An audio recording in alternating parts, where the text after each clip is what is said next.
Describe a person you admire most. Describe your best friend. Describe your favorite teacher.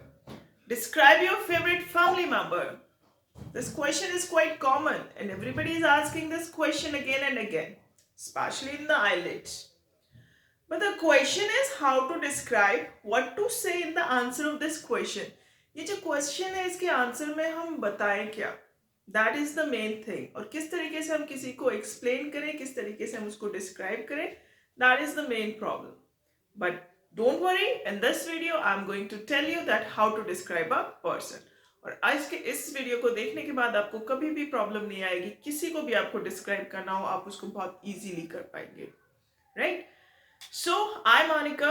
Welcome you all in my channel Monica Singh Tutorials. Start करते हैं आज का lesson जिसमें कि आज हम सीखेंगे how to describe a person. While we are describe a person, there are three main things that we are keeping in our mind. तीन मेन चीजें होती है जो हम अपने ध्यान में रखते हैं. The first one is the appearance. वो पर्सन जो है उसका appearance कैसा है, वो दिखता कैसा है. Second is the mannerism. उसके कैसे manners हैं, right? And the third person is the personality traits. उसके जो कैरेक्टरिस्टिक्स हैं, उसकी जो पर्सनालिटी है वो कैसी है, वो हम इसमें देखते हैं. तो let's start with the first point. First point से स्टार्ट करते हैं. And the first point is appearance. Appearance में क्या आ जाता है? सबसे पहले अपीयरेंस में आ जाएगा हेयर. हेयर कैसे बाल है उसके, मतलब ब्लैक हेयर है, ब्राउन हेयर है, जो सुनहरे बाल होते हैं उनको हम ब्लॉन्ड हेयर बोलते हैं, फाइन. और जो ब्लैक है उसको तो ब्लैक ही बोलेंगे, जिसके सफेद बाल है उनको हम ग्रे हेयर बोल देंगे.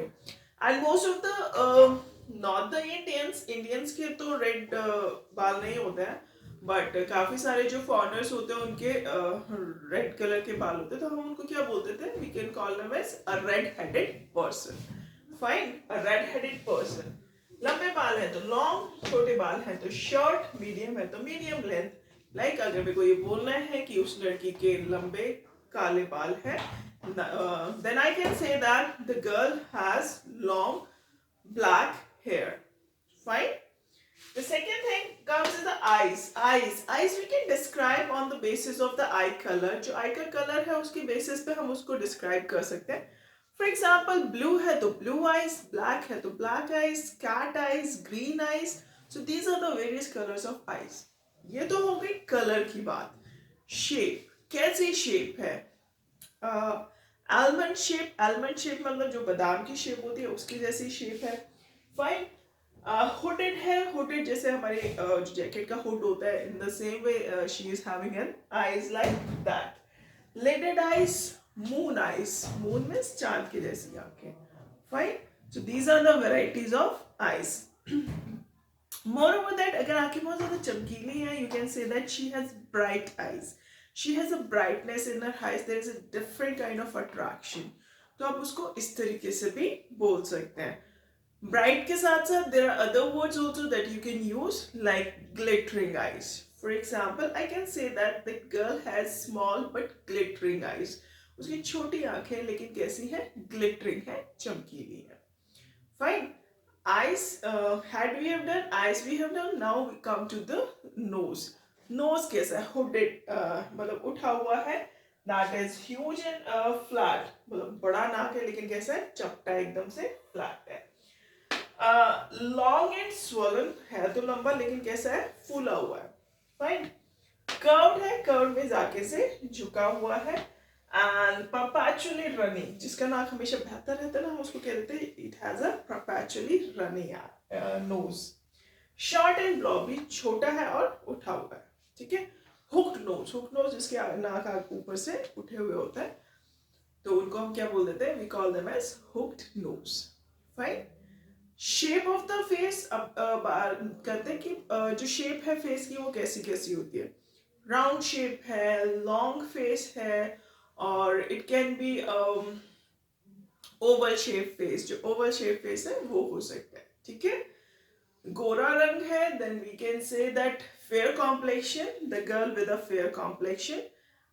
Dark complexion, the girl with a dark complexion. Fair complexion है, डार्क कॉम्प्लेक्शन है, वीटिश कॉम्प्लेक्शन है. In Indian most of the people they are having like गेहुआ रंग है, तो we can call it as wheatish complexion.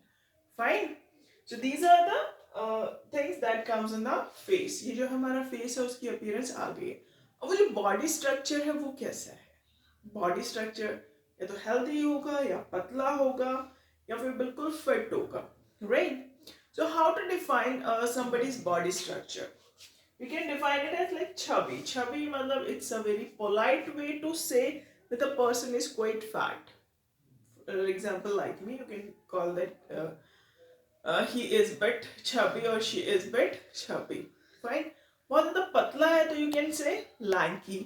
Other words to describe a fat person is stocky, fat. We can call it as fat.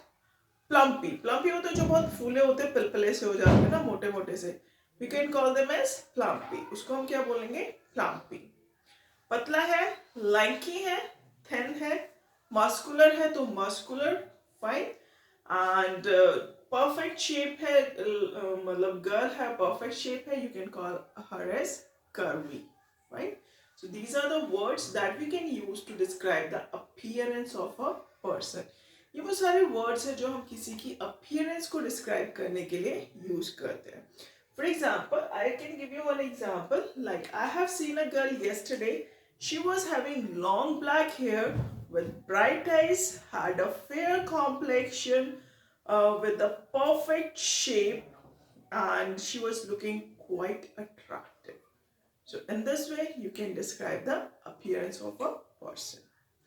Now shift to our second point that is mannerism. What is mannerism? What kind of manners that person is having? Manner like she might be having a lack of common sense. She doesn't have any kind of common sense. उसके अंदर कोई भी common sense नहीं है. She is having a habit of biting the nails. उसकी आदत है अपने नाखूनों को खाने की. Whenever she get nervous, she always keep on biting her nails. Fine. Peculiar quite peculiar peculiar means बहुत अजीब है she's quite peculiar means बहुत अजीब जब हमें कोई अजीब लगता है तो we call that person as peculiar fine mannerism we can say that he has a childlike behavior बच्चों जैसा behavior है and he is innocent है बिल्कुल भोला भाला सा है so these comes in the mannerism he has a habit of waking early in the morning सुबह जल्दी उठने की आदत है इज ए ग्रेट डिसिप्लिनेरियन बहुत बड़े डिसिप्लिनेरियन है स्ट्रिक्ट डिसिप्लिनेरियन है so this comes under the mannerism ये किसके अंदर आ जाएंगे मैनरिज्म के अंदर last but the most important point is the character traits what are the character traits there's so many words or I can say infinite words are there that can describe the personality of a person but out of those I have selected some important one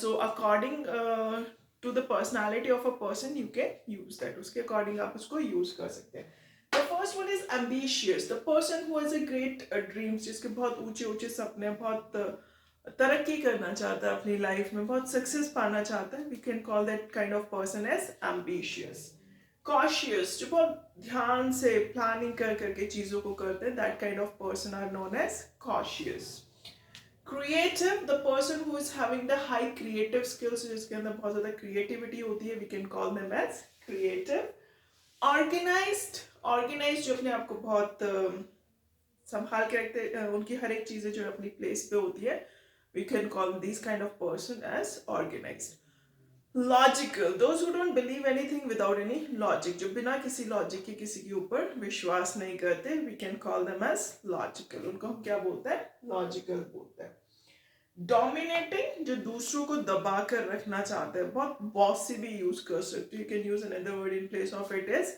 bossy जो दूसरों को दबा कर रखते हैं ठीक है we can call them as dominating amiable means friendly जो बहुत friendly हो जाते हैं बहुत जल्दी किसी के साथ warm hearted भी हम यूज कर सकते हैं we can use warm hearted also right reserved those who are not talking too much introvert होते हैं ना जो किसी से ज्यादा बात नहीं करते बहुत ही reserved सा nature होता है उनका तो we can call them as introvert or reserved The next one is manipulative जो हमेशा ही साजिश करते रहते हैं दूसरों के खिलाफ उनको हम क्या बोलेंगे we call them as manipulative next is sensitive, बहुत ज्यादा सेंसिटिव होते हैं।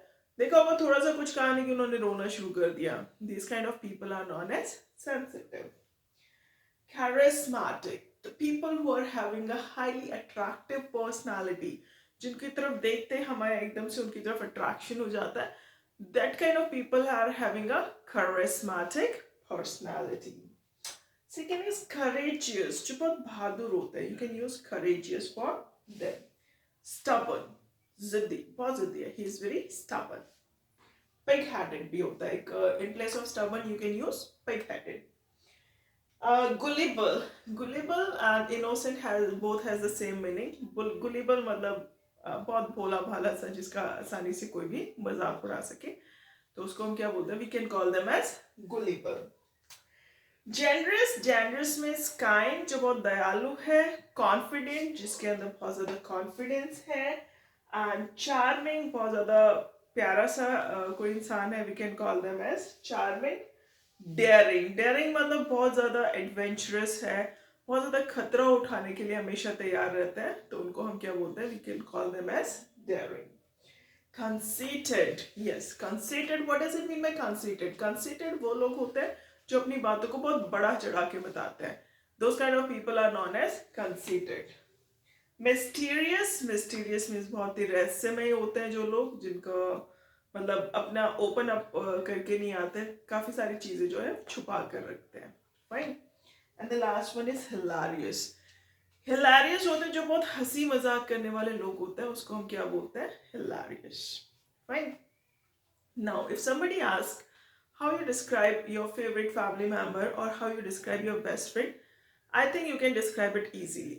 I can give you one example. एक example मैं आपको दे देती हूँ. For example, if I have to explain my favorite family member, definitely my favorite family member is my mother. She is short and height, having a fair complexion with grey hair. She is having glittering eyes with the hooked nose. She is always having a smiling face. She is the key person of our family, always wake up early in the morning, and I had never seen her escaping from her responsibility. She is very responsible. She always helps me whenever I need her help. She is always there in my tough time. She is very courageous and always support me to take big decisions in my life. She is a role model for me. I love her a lot. So in this way, you can explain any of the person, right? I hope आपको video पसंद आया होगा. पसंद आया तो please इसको एक like कर दे, शेयर करें और प्लीज मेरे चैनल को सब्सक्राइब जरूर करें. Thank you and have a nice day.